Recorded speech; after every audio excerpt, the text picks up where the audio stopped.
All right, welcome back to the show, everyone, and good morning to you. Hope you guys are having a good day so far.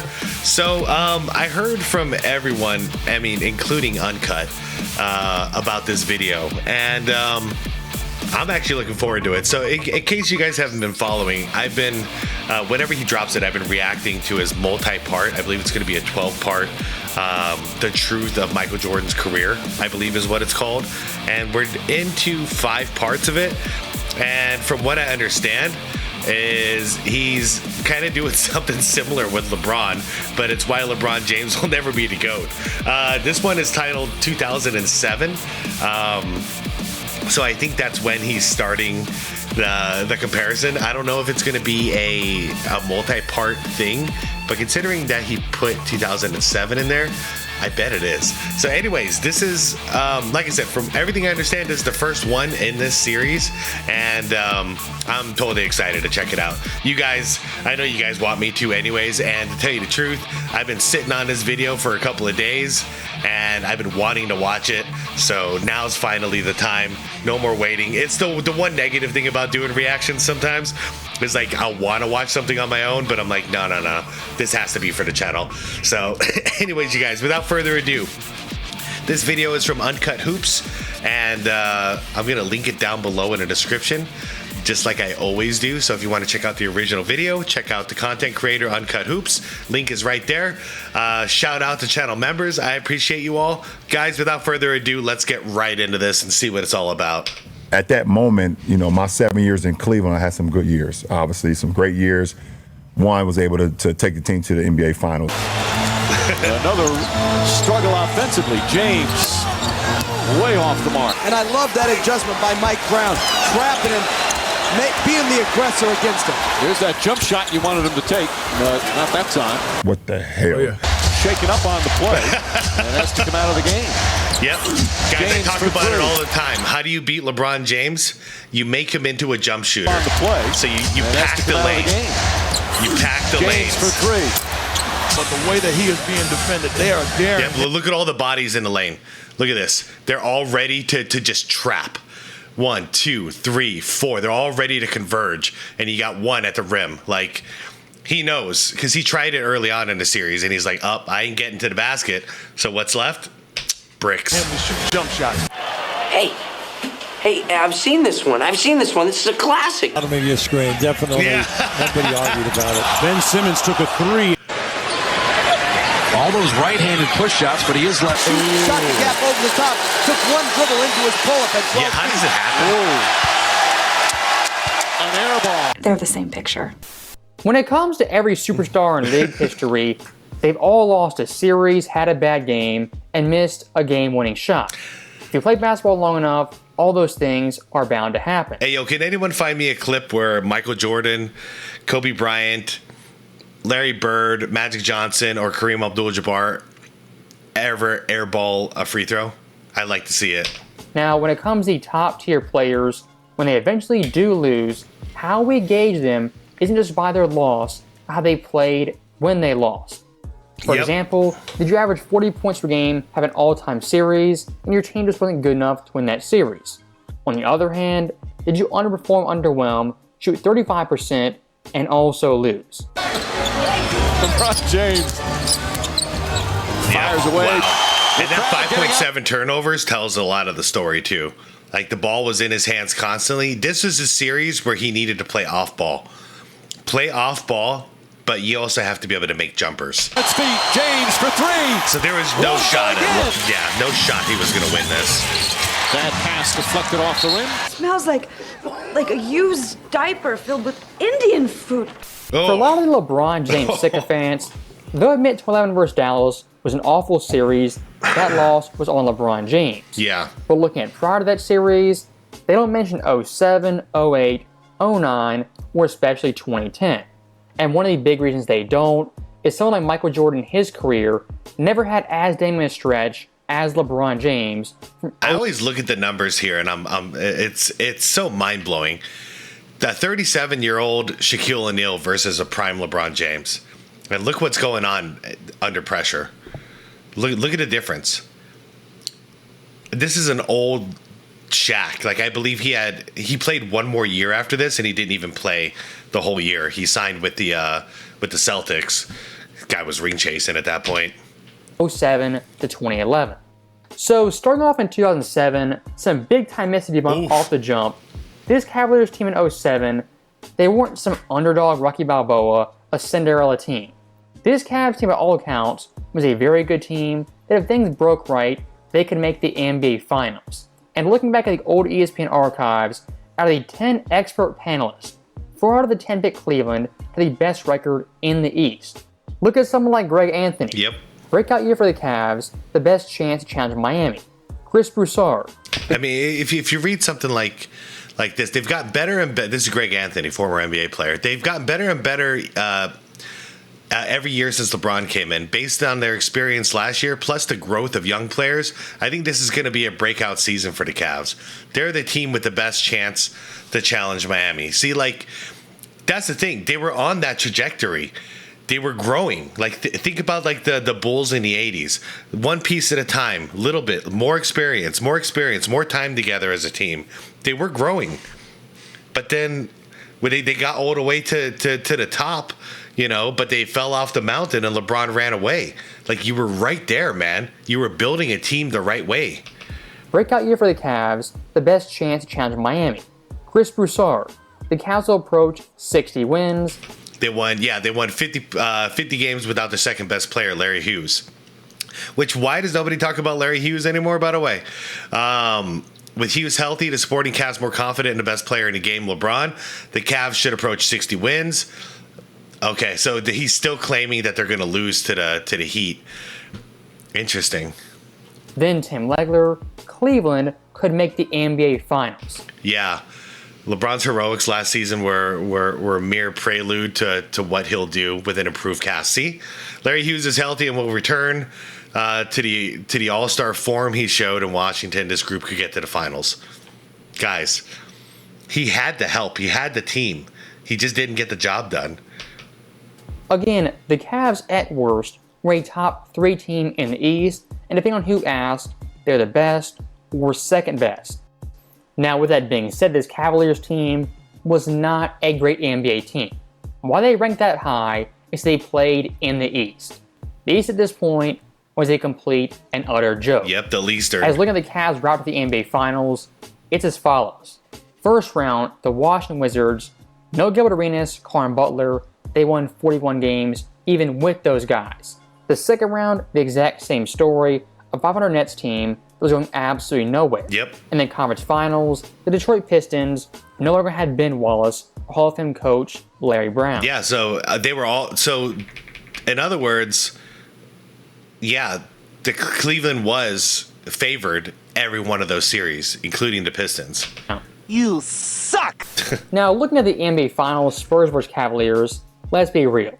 The Cavs weren't favored. They were not going to win this series. No, and I'll always stand by it. The Cavs weren't supposed to win this series, but they were supposed to make it somewhat competitive. At least win a game, maybe 2 games, something.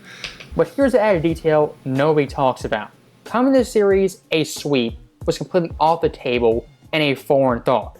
Yes, the Cavs were underdogs, but getting swept, that's highly unlikely. Look at the ESPN predictions. It's 5 games, 6 games, 5 games. You know, the Cavs will get beat, but they're not going to get swept. Yeah. The main reason people thought this was the Cavaliers were an elite defensive team They and were a top-tier rebounding team with great post defenders. But Jeff, they're a team that has slowly become one of the better defensive teams in the league. Right, everybody talks about San Antonio, and rightfully so, but I love the idea of how good Cleveland is defensively and rebounding-wise. Give a lot of credit to Mike Brown because last year I thought There were arguments that they were the best defensive team in the league at this point. bad defensive team, but they really sold out, made a commitment on the defensive end, and because of that, they are here. Greg Popovich says that the Cavs are the most underrated defensive team in the league. Correct! Unlike the narrative of this Cavaliers team, they weren't some bum squad that had no strength. Yeah. Their main strength was defense. In the mid-2000s, that was extremely vital. As looking at LeBron James offensively, he wasn't some monster, some dynamo, just taking over every single game. And that's another similarity between Jordan's journey and LeBron's journey. That's how Jordan ended up winning. The team had to become like the craziest lockdown defensive team in the league. Why? Because the only real killer on offense was Jordan.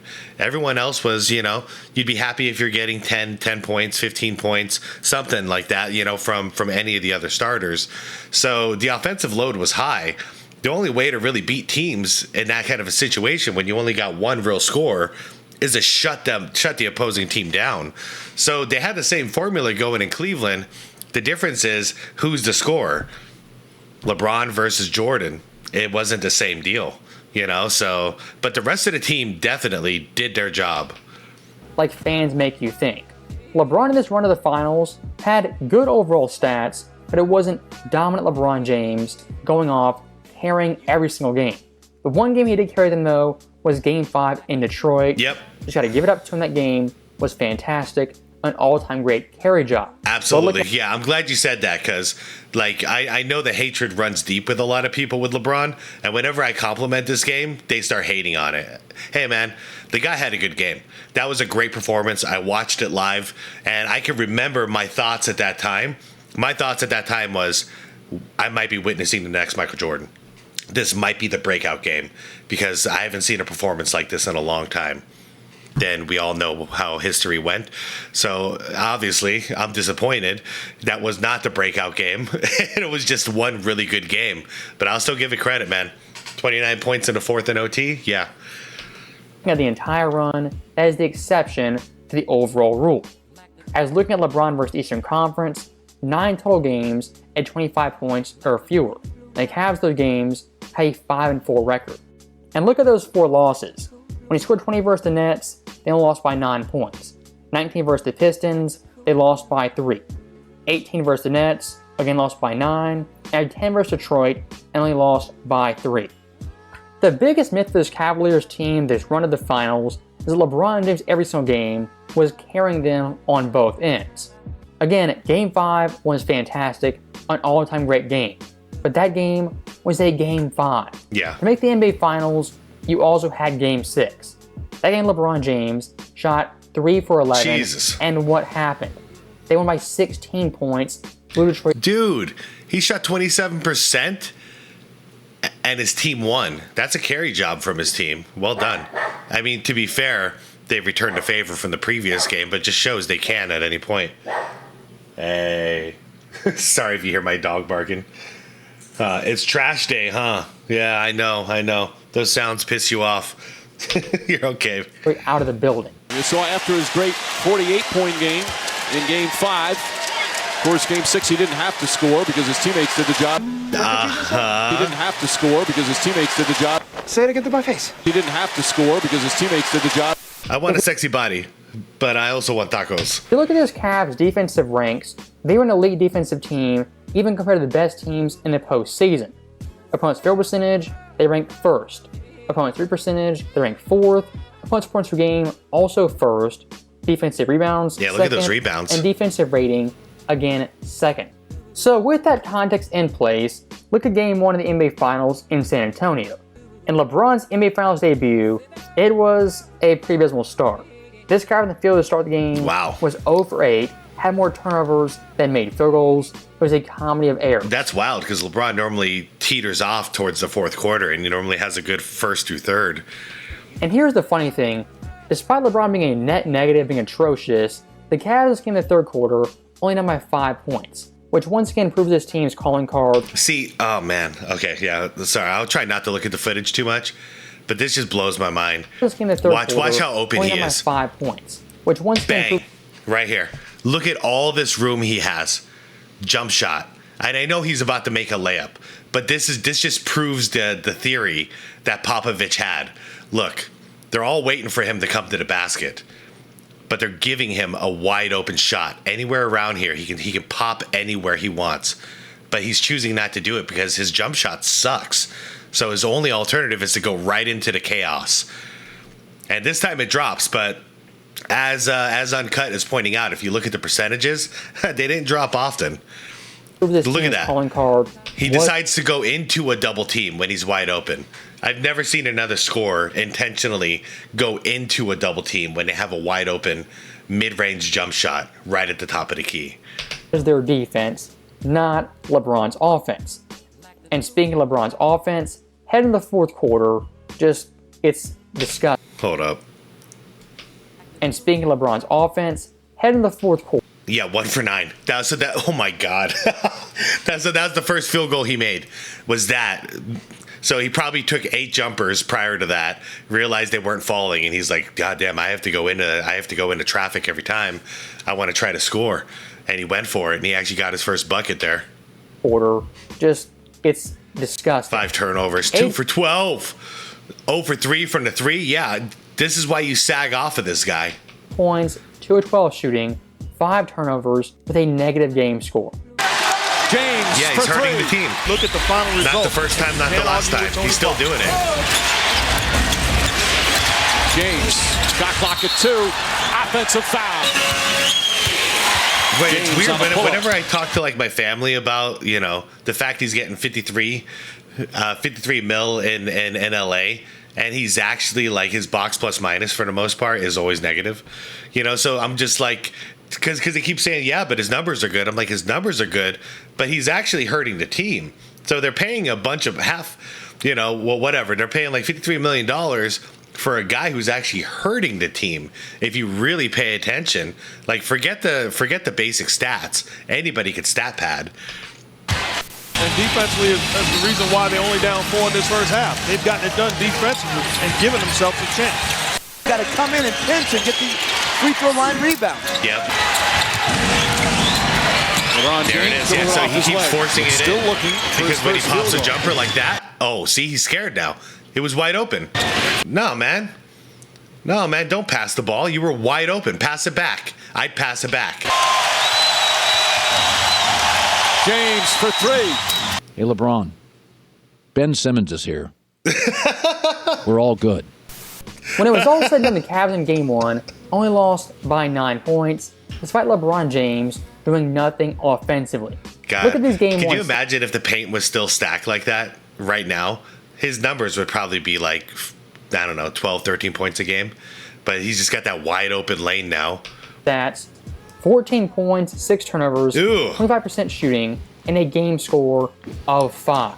And Michael Jordan's finals career's lowest scoring game was 22 in 6 trips to the NBA Finals. LeBron's first game ever already topped that with a 14-point dud. And speaking of Michael Jordan, when it comes to his pre-championship days, 85 to 90, those games, series, and years are nitpicked unlike anything I've ever seen. Yeah, but 56%. Here's the problem. Michael Jordan's lows in that stretch aren't even lower than LeBron James in his one single game versus the Spurs. As looking at pre-championship Jordan, his lowest game score was 8.4. LeBron this game had 5.0. Jordan's worst shooting night, 30%. LeBron this game, 25. MJ's lowest point total, 15. LeBron right here scored 14. And I can already hear the excuses. Well, LeBron was only 22 years old, the Spurs were a great team, he was getting double teamed. And that right there, a big time myth for this series. In games 1 through 4, the Spurs' main tactic. Yeah, they were actually. Okay, I'm going to let him explain it. Was going under screens and making LeBron James into a jump shooter. Yep. Want to shoot threes? Go ahead and take it. Yep. The 18-foot We dare jumper. you. Heck, even take that. From 16 feet, go ahead, knock yourself out. LeBron's big time flaw right here is he had no jumper. So double teams, you don't really need them. Look at this, The so only wide time open. LeBron James got doubled was on pick and rolls when they blitzed hard and hedge really far out. But here's the thing, that tactic, that strategy was not LeBron James centric. As for every ball handler, the Spurs did the exact same thing. So once again, LeBron this series wasn't getting double, triple teamed. It was mano a mano, and he was failing over and over and over again. I know, it's so blatant. There's just that one weakness. You can't make a jumper. If you could make a jumper, they could not impose the strategy on him. They'd have to do what was done to Jordan back then, which was double team him, triple team him, that kind of stuff. But with LeBron, because he couldn't make a jump shot, Yeah, you just sag off them. You're single coverage and you sag off. That's an easy day for a defender. James, hop step. That's a 2-pointer. James on a pull-up. That one won't go. James, the jumper. James steps back. He'll try a 3-pointer. Bowen gives him some room. And James can't connect. And I love that adjustment by Mike Brown. Trapping him, being the aggressor against him. There's that jump shot you wanted him to take. But not that time. And the funny thing is with the Spurs packing the paint like this, that every single jump shot that he takes, they get to crash the boards so easily. They have such good position for those bricks. Verjao shaken up on the play and has to come out of the game. James, look at that. You got three versus one for the box out here. I rest my case. The reason Cleveland lost this series wasn't due to bad defense, bad depth, or even bad coaching. When they lost, LeBron James could not make a simple jump shot in any game 1 through 4. I mean, think about when they tried to do something similar to Jordan just once for one game. 92 NBA Finals. They tried to sag off of Jordan on the 3 in game 1. And then Jordan broke the record for most threes in an NBA Finals game. Like, he killed him. Like, you guys know what I'm talking about against Portland. But that was a strategy. And then Jordan basically said, all right, you're going to give me this? I'll take it. I'll take it. And he broke a record. And if you say LeBron was double-team, triple-team routinely... But if Jordan couldn't shoot, they would have been screwed. I just gotta tell you, either 1, you're 12 years old, or 2, your memory sucks. Now, looking back at Game 1 of this series, the Cavaliers in game score were as follows. Boobie Gibson, Drew Gooden, Pavlovich, Verjao, then LeBron James. Wow. LeBron in Game 1 for his own team ranked 5th in game score. And on both rosters, he ranked 9th. So looking at Game 2 in San Antonio, at the risk of being redundant, LeBron in the first half again had a stinker for the ages. No impact whatsoever. Okay, last one I'm gonna do, and then I'm gonna let this play out more naturally.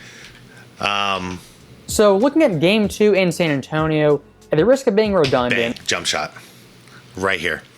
He's got it. They gave it to him, and Bowen is gonna instead kind of play in because LeBron's not gonna take the shot. It's funny. He also has a wide open shot right here, but. Whatever. He's gonna go into, I believe, a triple team trap. They're gonna trap him, but instead of just popping this wide open shot right here. Last time I'm doing. LeBron in the first half again had a look at that. That's what he chose instead of a wide open jumper. That's how you know he's not a shooter. Stinker for the ages. No impact whatsoever. An abysmal first half. Like Karl Malone would have taken that shot. Third quarter. And looking at LeBron's finals debut, the first 7 quarters, a total 10 made field goals and 11 turnovers. That 11 right there turnovers? is absurdly bad. Now, for LeBron in this game too, the overall numbers will get a little bit of a bump in a fourth quarter that wasn't even close. What I call this is a stealth stat pack. As looking at LeBron's stats down by 29 points, 15 points, 5 of 13 shooting. How they ended, much better and looked semi-decent. But here's the catch. When those points came, when the game's out of reach, out of hand. Dynasty. James gets inside and lays it in. Okay, to be fair though, Uncut, 5 minutes left in the third quarter, you're still balling all out. You could be down by, well, they are pretty much down by 30. But yeah, I was going to say you could be down by 30. You're still trying in the third quarter. Fourth quarter, you shut it down. So let's see where this leads. Dynasty. James gets inside and lays it in. And I like Greg Popovich keeping Bowen in there on James to make it tough. Parker and Duncan might get a long rest here in the fourth quarter. Okay. So the Spurs LeBron bench James is out. Struggling once again. 19-point game. I'd still be playing. I'd still be trying. Bit of gratitude to Captain Greg and all this. Here in the first 2 games, Cleveland's fourth quarter. And again, granted big leads from San Antonio. James a 3. Now for Game 3, finally in Cleveland down 0-2, lose this game, the series is over. And LeBron in the first half, give him credit, was slightly better. Man, first half though, 4 turnovers. First half. 9 points, 4 turnovers, 38% shooting. Again, not fantastic, but compared to game 1 and game 2, it's God tier stuff. And again, like we see over and over again, despite LeBron offensively being kind of mid, even bad, the Cavs at halftime down by 2 points. Once again, this Cavs team barometer wasn't LeBron James or his scoring. Their barometer was their defense, most of their post defense, and their rebounding. As versus the mighty Spurs, even LeBron playing awful, they're still in the game. So you're playing 5-on-5 and understand that these guys are more than capable of holding the fort down. Yeah, good Parker team with a hand in defense. his face. Pavlovich again, hard drive to the basket. There you go. Puts it in. Cavs have led by as many as 7. Couldn't. Yeah, I mean, that's a crazy thing. With LeBron on the bench, the Spurs can't run their usual style. Well, they can't run their strategy that they were running for LeBron. So it's just a fair game at that point. There's no weakness to expose anymore.